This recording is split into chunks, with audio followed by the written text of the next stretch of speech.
Manipur के अहानबा neuro patients के अमत तंगाइरबा specialized hospital neuro emergency trauma net multi speciality hospital सिंगजवाई मथक टोंगथाम लिकाई दा हांदुकचरे हॉस्पिटल असना मरुइना बीपी स्ट्रोक ब्रेन ट्यूमर लंबी की खुदोंथिबा spinal disc prolapse spinal tumour अमदी माइग्रेन चिंगबा लायंगली हॉस्पिटल असदा न्यूरो की लायंग चंगबा अफब मखल की खुसु खुलाई अमदी मेशिन मरांग कायदे लई मसिना कोक मरी लेनबा तोंगान तोंबा मखल की अनाबसिंग निंगथिना लायंगली लमदम neuro surgeon यामना तांगरिबा मरमना चिंगमदी Arap मफमदगी Lakpa अनाबसिंग neuro surgeon उननब होनबदा अवाबा क्या मायोंगदरी मसिदसु नतना मतम थिंथना अनाबा लायंगना मरम ओरगा खुदोंथिबा क्या सु मायोंगदरी मसी पुनमक्तगी खरदो ओरबसु कन्ननबा doctor Parkinson Singh MCS neuro surgery AIIMS new दिल्लीना मसामकी हॉस्पिटल असिदा पुंग कुनमरी लेदुना अनाबसिंग लायंगली हॉस्पिटल असिदा अताब ममलदा लाइन मतनतना OPD जनरल अमदी ICU beds operation medicine X-ray अमदी लैब का मई लेनबसु अताब ममलदा फंगल्ली ngasi magdenshin biro amadi kudong saba singa silobiyo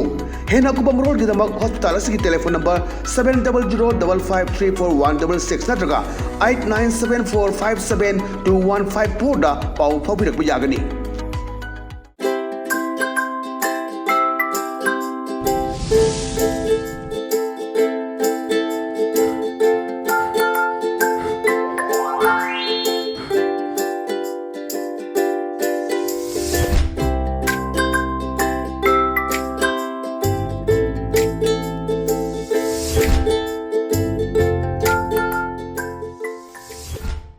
Krumjari, ELITETV ke test cartoon ki mahau meng ta video su hanu tara mukchari mure ng sim fala funga pau se singi cartoon singda cartoon ni sina kari hani liba kari fonong liba kari wakal khalan liba do myam sano thamjage am lo khajage sanga express ki onthok pani da jo onthok pani se yeng view efiji ma mai thage tawuni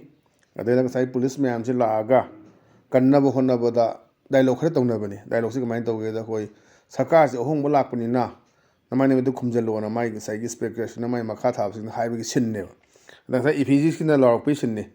Kana lagi aigi EPG may tha dore na. Lorok person ang saigi.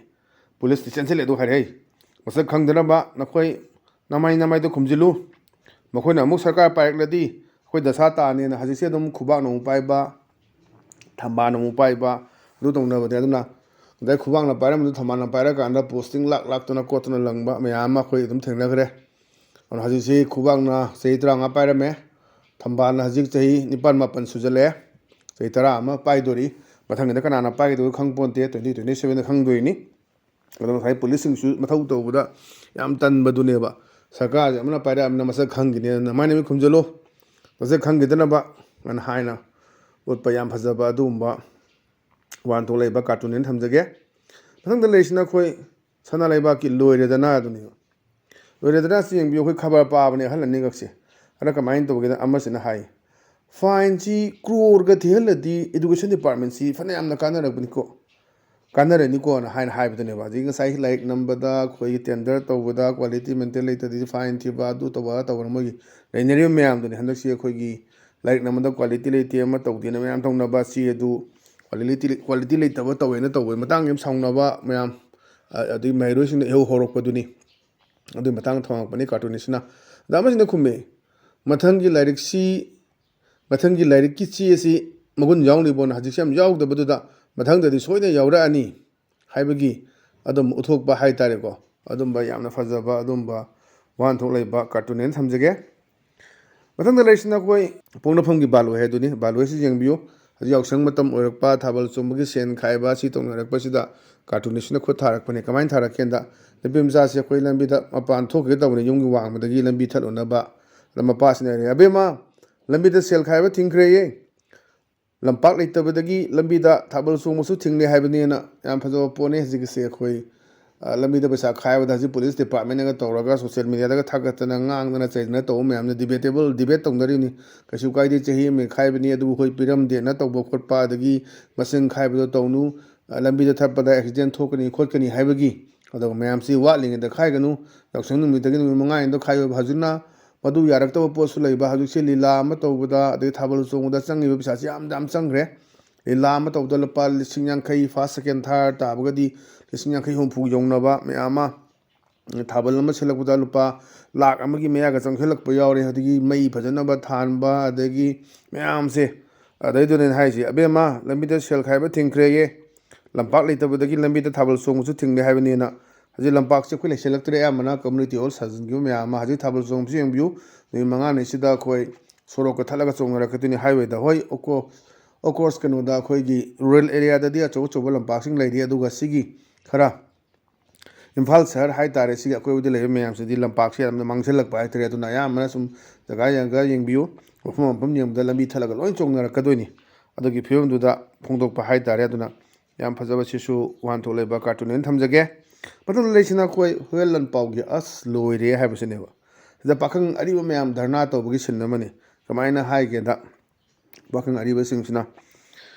ꯅꯨꯄꯤꯁꯨ ꯐꯪꯍꯧꯗ꯭ꯔꯦ ꯊꯕꯛꯁꯨ ꯐꯪꯍꯧꯗ꯭ꯔꯦ ꯑꯅ ꯍꯥꯏꯕꯗꯨꯅꯦꯕ ꯑꯗꯣ ꯑꯝꯕꯗꯩꯁꯤꯅ ꯂꯥꯎꯔꯛꯑꯦ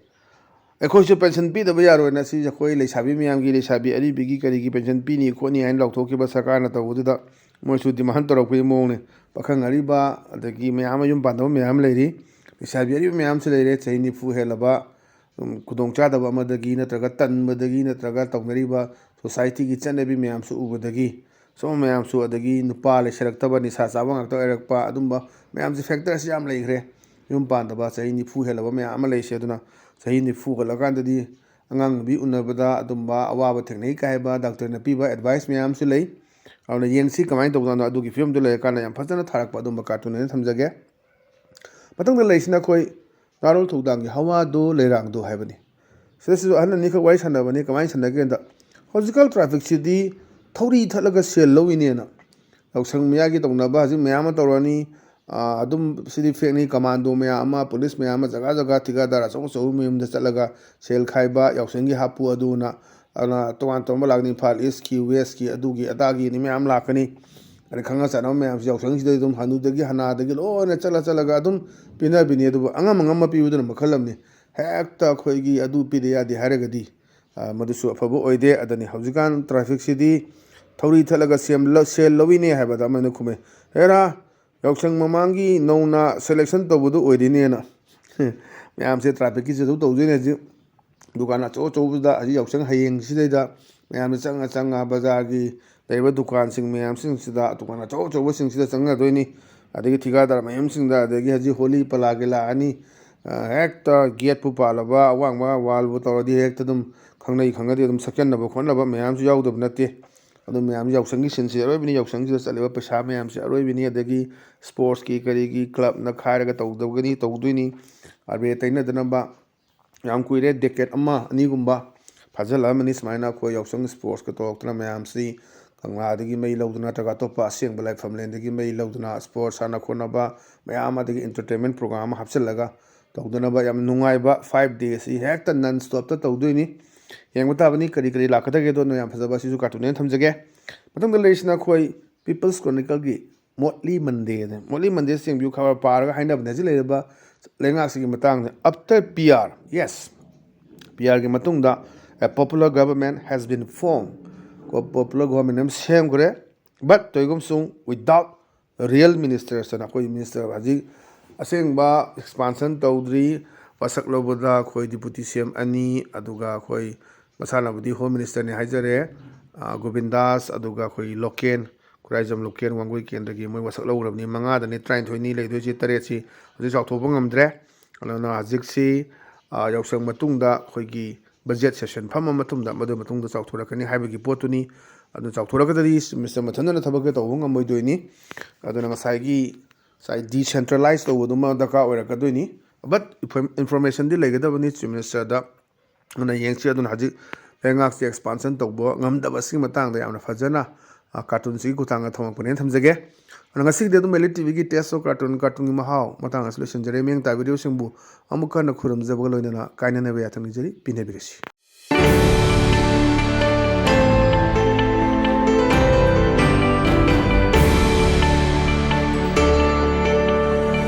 neuro patients के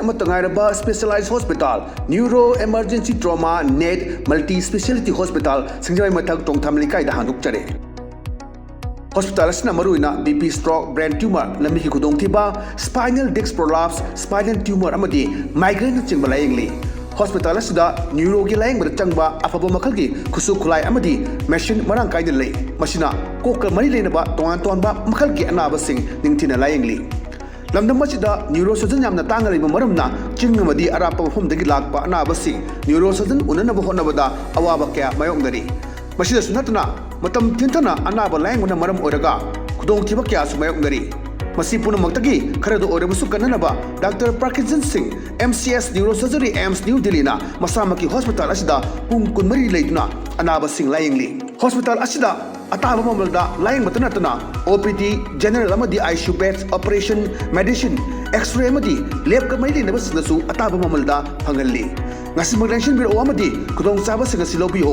hena kubang rol gidamak hospital asigi telephone number 700553416 natraga 8974572154 da pau phabirak yagani